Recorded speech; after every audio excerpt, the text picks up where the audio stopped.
Okay, Marvin Huddleston, the Rambling Observer here. This is my third video trying to share my experience of going to the Texas Astronomical Society observing site, and I probably started this a little bit early I should say, because I can't make this turn. Oh crud. Oh, hang on there guys, I'm trying to do something kind of hard here. I'm gonna go straight through here. Turn my music off so you can kind of listen to me.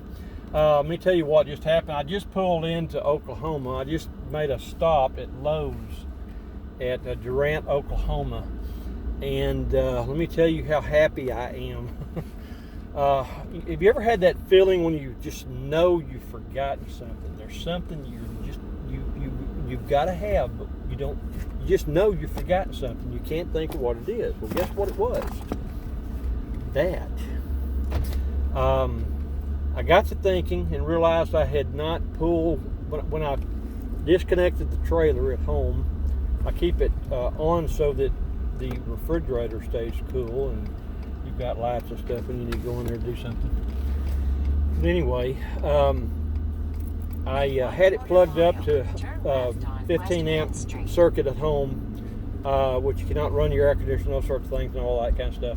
But anyway, I disconnected the trailer, put the trailer cord where it goes and all that good stuff. And I remember thinking I'll pull that surge protector out and put it in the truck. I probably won't need it, but just in case I need it for some reason, I'll have it. Turn left. Well, guess what? I forgot to do that. And guess what else? Attached to that is my adapter. In 1/4 mile, turn left. Okay, you see, 69 my trailer, like all of our Casita trailers, has to have this little darling. You plug up to this, then you have that for your household current, which is what I will be basically doing with my iGen 2500 Westinghouse generator. I will be plugging it up to the cable to the sorry, that's my ham radio. It's telling me that it's been a certain amount of time, I think an hour and a half, and it was shutting off. But anyway, cannot run the generator without being able to hook it up to the trailer cord. Got to plug that up to the cord attached to the trailer, then I got to plug that up to the generator, because that's how the iGen 2500 was made. Why they didn't put a 30 amp circuit on there for the purpose of running a small RV, I do not know, or a small trailer. That's a question you'll have to ask them. But that was one of the things I noticed about it that I didn't like, was that problem. So anyway, and you know, I'm heading up here. My arrival time now is 7:24 p.m. to Caney, Oklahoma. I'm not actually going to Caney. I'm going outside of Caney. It'll be about the same probably. Our astronomy observatory, I don't know, it might be, I'm going to find out when I get there. I don't know how actually far as a crow flies that is. But this is a tip, guys. Be sure that you've got adapters. And if you've got an adapter, get another adapter. Because you know what? It's a whole lot better to have an extra one that you don't take out of the trailer than getting 2 hours away from home, trying to beat the sunset to get to do astronomy. I can't, once the sun goes down and it gets dark, I can't use any white light, because this is a very restricted site. You're not allowed to use white light at all. There will be other astronomy people there doing their thing, stargazing, watching meteors, pretty much you name it. You know, astrophotography, all kinds of stuff will be going on around me up there. I'm off kind of by myself. I haven't been out here in a long time for observing. Matter of fact, this may be my first time to observe an Atoka in about probably 10 years. It's been a long time. Last time I was up here was probably a Perseid meteor shower some years ago. But anyway, I've been so excited about getting the Casita up there, but that isn't a tip. Get you an extra adapter, and be sure it's left inside the trailer and never take it out so that you won't have this problem. I'm going to put it in the electrical section there and never remove it. It's going to stay there. Nobody's going to touch it. Just had to slow down to 60 miles an hour. Anyway, road work ahead. I am in Oklahoma. I'm north of Durant. My normal waypoints that I used to use, I'm not really thinking of waypoint, I'm trying to think of a word in my mind. My sites, I've drawn a blank. The sites that I use that tell me you take an exit in less than a mile is gone. It got bulldozed down years ago. It was a little red place that made barbecue, a red shack, and they made barbecue there. Really good barbecue too. I ate there a couple times. Anyway, it's gone. It's not there anymore. It's just a lot now. Last time I was up here. I will get to the site and we'll have to back the trailer up. I've got to get my little trusty shovel that I brought with me and dig down to see how deep my concrete is. If it is 4 inches thick or thicker, I'm probably going to put my trailer on the north end of my pad. Just back it right up onto the concrete. And I'm hoping I'll be able to do that without any kind of obstacles. Never have tried this before, so the other option will be I'll probably park it either north of my pad. I have a concrete pad up here, or I'll either park it north of the pad, or I will park it to the west of the pad. In either case, the door to the Casita will be opening toward my pad, so I go in and out real convenient there. If you are interested in any way in astronomy or stargazing, let me tell you, if you're in the Dallas area, or if you're up here in Oklahoma for that matter, you can join the Texas Astronomical Society. $50 a year, bargain.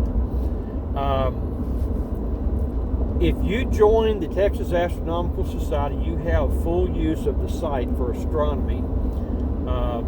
Anytime you want to use it. We have 2 observatories. One has a 10-inch spectroscopic telescope in it.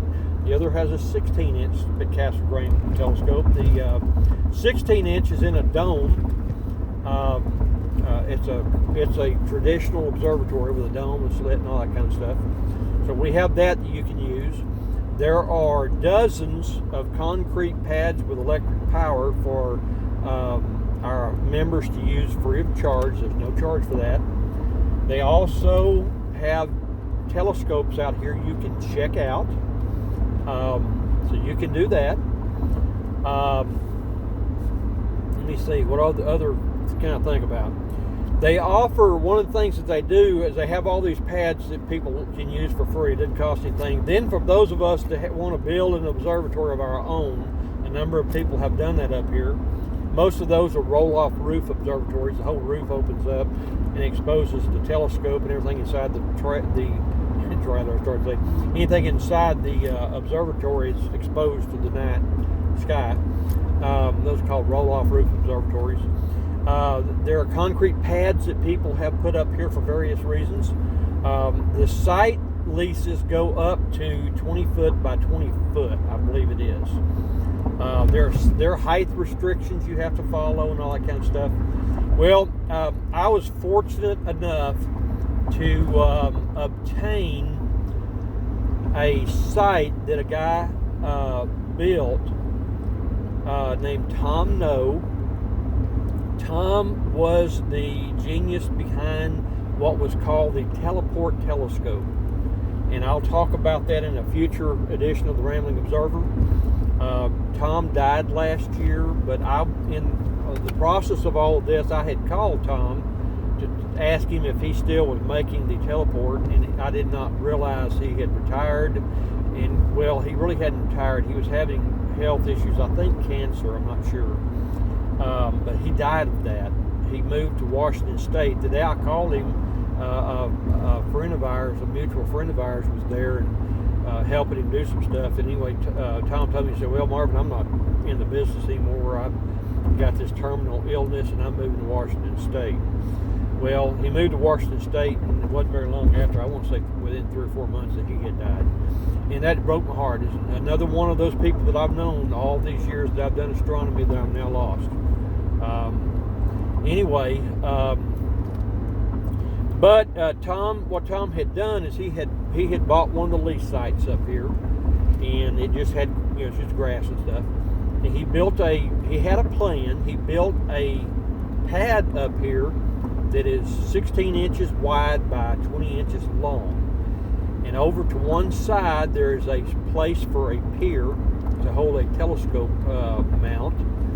And I was told recently that Tom's plan was to build an observatory there.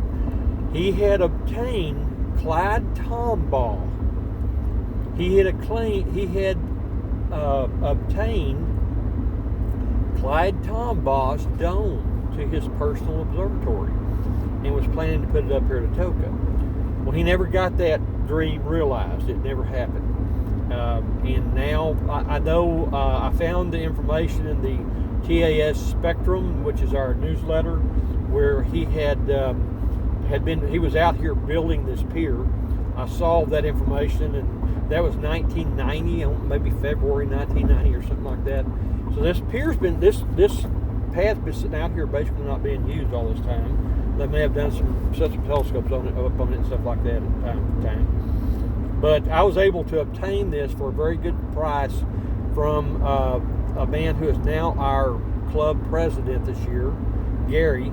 I bought this improvement from him a year before, right around the time we decided we were going to buy Casita. And guess what I was thinking?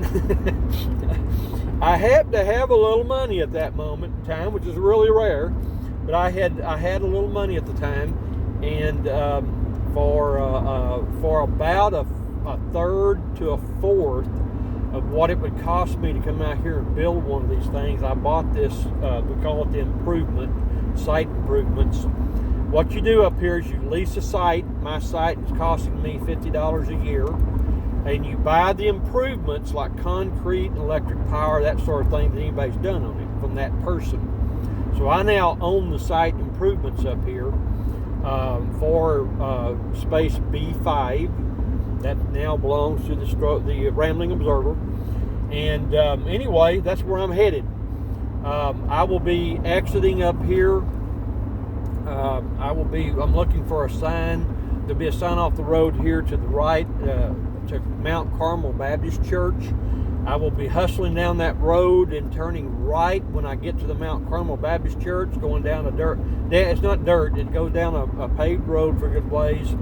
And about the time it turns into dirt, there's a left turn. You make the left turn there, and you creep as slow as you can with a Casita, because it's going to be a scrub board. It always has been. I fully expect this to be a rough ride. But anyway, I've got to get in there. Then you code yourself in through the gate. I expect there to be a lot of people up here tonight. Hopefully a lot of people doing astronomy. I've got to get the trailer set up. I've got to get my telescope, my Skywatcher drive set up, my binoculars set up, all this stuff done. And the sun is going down rapidly. You can probably see the reflection. You kind of get an idea that it's the sun's getting low. But anyway, if you're interested in any way in astronomy, join the Texas Astronomical Society. You might be lucky and live up here in Oklahoma. We've got members that live up this way. One of the things that I want to do for public outreach up here in astronomy, in STEM, is to contact, I wrote a letter last year and never got a reply, but I wrote a letter to the principal or the superintendent of schools. I don't remember which was, I think maybe it was the high school principal, and sent him an email telling him that I was going to be up here a lot and was interested in seeing what I could do to come into his school and help them with STEM educational work. Not that I'm asking anybody to pay me anything, this is just volunteer work. And now that I am not able to substitute teach as much as I have in previous years, I'm keeping my qualifications to do that. I've already signed up for next year and all that. When you substitute teach, you have to have a background check. They run fingerprints on you and all that kind of stuff. All that stuff's been done, so I'm certified. And Anyway, I want to come up here and help this school district with STEM in the areas of astronomy and meteorology is one of my goals. Another goal that I have, this will be either my third or fourth coming up in September year to apply to be a NASA Solar System ambassador. It's been a dream of mine for a long time to do this. I want to do this for the purpose of educating youth in astronomy. STEM work. Well, 3 years in a row I've been denied. You don't need it. So this will be my third or fourth attempt. I apply every September. So that's coming up very soon. My problem is the condition that I have. I'm kind of anxious to become a solar system ambassador this year because I don't know how much longer I'm going to live. None of us do, folks. You know what? You're not guaranteed tomorrow. But when you have a artery feeding your brain that is moderately to severely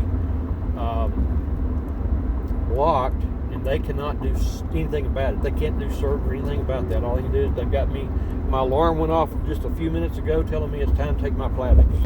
They've got me on Plavix blood thinners. So the first thing I got to do up here is grab find my medications and take my Plavix. But anyway, that's the only thing. That's the only treatment they can give me. I'm taking an 81 milligram aspirin and the Plavix, and I'm asking God, let me be one of the few people that lived over 10 years with this. That's how serious it is. I've done some research, which that's not your friend, by the way, doing research. Don't ever try to diagnose yourself, folks, but it's helpful when you know what a diagnosis is to look at it, find out what you can to learn about it. There's a name for what I have, but anyway, people with this problem typically live I believe 55%, well, let's just 45, let's say 45% or 40 or 45% of those people are still alive in 10 years. I want to be 10 years from now one of those 45%. I just entered Atoka County, so I'm almost here. Yay! So anyway, I've got to watch for my exit and find my scrub board and get keyed into the site and get up there and figure out where I'm going to park my truck, my Casita. It will be right there at my site. I will be doing an analysis. I've been up here before and I lost the information. Not the world's word. I lost the information. Come all the way up here one time from a coin show that was up in Sherman. I come up this way just to look at my site, take some pictures, and get the coordinates and all that kind of stuff, write a sense of declination. No, that's the sky. I'm sorry. Longitude and latitude. Anyway, I came up here to do that, and I don't know what I do. It's buried in my 9 million pictures someplace. But anyway, I'm going to find that information. I'm going to make me a little sign up here that'll call this my observatory, and it'll have the longitude and latitude. I plan to come up here most times now with a Casita once a month. I want to set up a Kokoro station up here. This may be, I may be passing my landmark. I think that's it right there. I think I'm passing my landmark. It's no longer here. So I should be, there'll be a turn I can take in just a few minutes. But I'm going to pass that, go up to the second one that takes you to Mount Carmel Baptist Church. And I'm going to go that way because that is paved and not near as rough. It would take me twice as long probably to go 1 mile an hour on that road as it would be go this way I'm going to go. So I think I've passed it, I think. Anyway, I'm watching for a sign for the church, and I'm hoping I spot this and don't pass this thing. Let me go ahead and sign with you guys. Psalm 111:2. Great are the works of the Lord, studied by all who delight in them. God bless.